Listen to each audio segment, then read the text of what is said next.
saya ingin membuat tugas akhir wawancara video psikologi pendidikan dengan dosen pengangku Hilma Zola SPD MPD. Nah, di sini saya sudah bersama dengan guru favorit saya, yaitu Ibu Marina Elvera SPD. Nah, jadi di sini kita tidak akan berlama-lama, malah kita masuk dengan ke pertanyaan saya. Baik Bu, di sini saya ingin bertanya, sejauh mana pengetahuan psikologi pendidikan membantu Ibu dalam proses mengajar?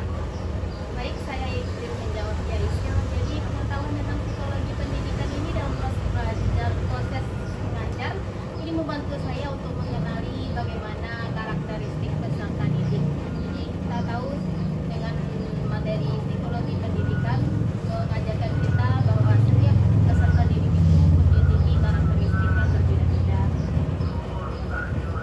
Nah, pertanyaan selanjutnya yaitu, menurut Ibu, mengapa psikologi pendidikan itu sangat penting dalam dunia pendidikan, Bu?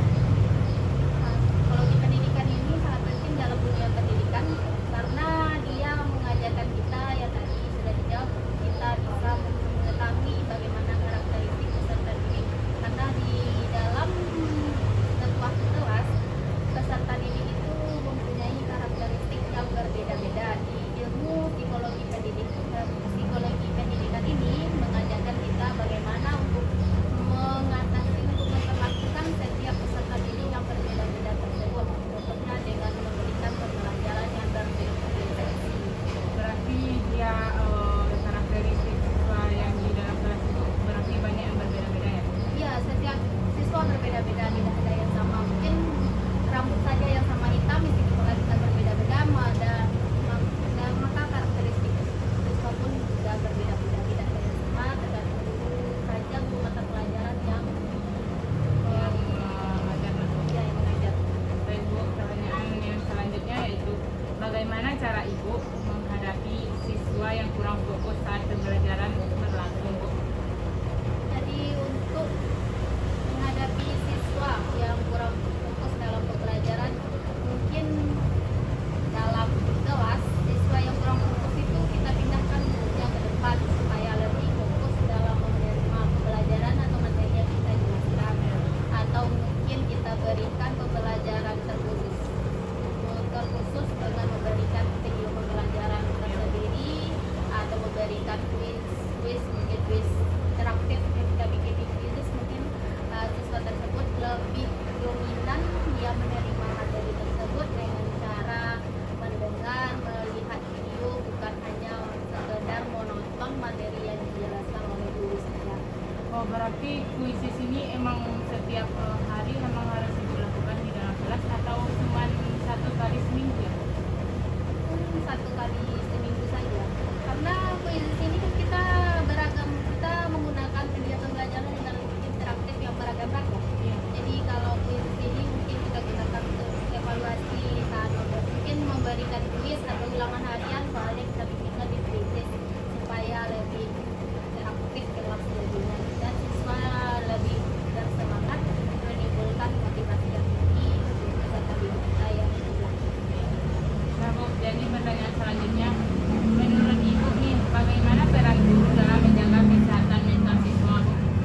Jadi kalau kita sebagai seorang guru mungkin untuk menjaga kesehatan mental siswa, tidak memarahinya di depan teman-temannya. Kalau ada kesalahan yang dilakukan, kita panggil dia secara pribadi empat mata, baru kita jelaskan apa kesalahannya dan kita berikan nasihat. Jangan sampai kita memarahi dan menasihati seorang peserta didik atau siswa kita di depan kelas, karena akan mengganggu mental-mentalnya. Jadi berarti kalau kita semuanya memarahinya di depan semua murid itu mungkin salah besar. Iya, karena di kelas kita hanya menasihati secara lembut, karena kalau dimarahi, kita sebagai manusia dimarahi di depan umum, mental kita akan terganggu, ya kan? Ya, Bu. Ya, seperti itu. Nah Bu, pertanyaan selanjutnya itu, apa saja tantangan dalam menangani siswa dengan karakter atau kebutuhan yang berbeda-beda, Bu? Nah, di sini kan menangani karakter dan kebutuhan yang berbeda-beda, itulah kita sebagai guru memberikan pelajaran yang diferensiasi dan ya berbeda-beda. Mungkin tidak semua siswa yang mampu menyelesaikan soal yang kita berikan, soalnya 30, hanya sebagian siswa yang mampu mengerjakan.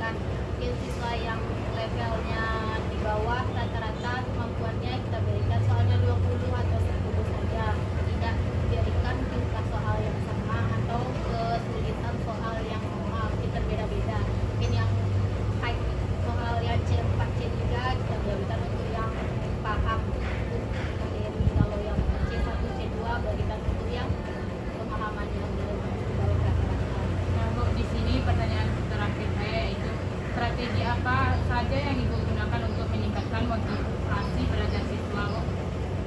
Strategi dalam pembelajaran mungkin menggunakan teknologi yang berkembang sekarang ya, teknologi digital, apa teknologi sekarang yang lagi viral dibicarakan. Contohnya kita menggunakan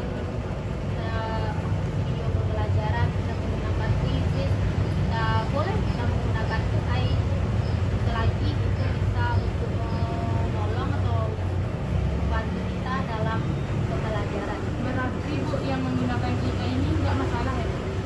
Kalau di kelas tidak apa-apa selagi di Lingkungan sekolah ini. selagi diatur oleh gurunya. Oh. Jadi dia ini boleh dicari, kan sumber belajar ini tidak hanya buku saja, Iya, tidak Bu. hanya buku LKS, tapi internet, AI boleh kita gunakan untuk pemanfaatan teknologi untuk pembelajaran. Kan teknologi ini digunakan untuk pembelajaran, ini adalah dampak positif Iya, Bu. dari teknologi. Jadi apa salahnya teknologi digunakan?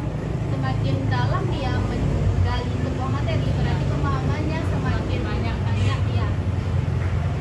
Baik, Bu. Sekian, Bu. Sekian hasil wawancara psikologi pendidikan saya. Banyak maaf. Assalamualaikum warahmatullahi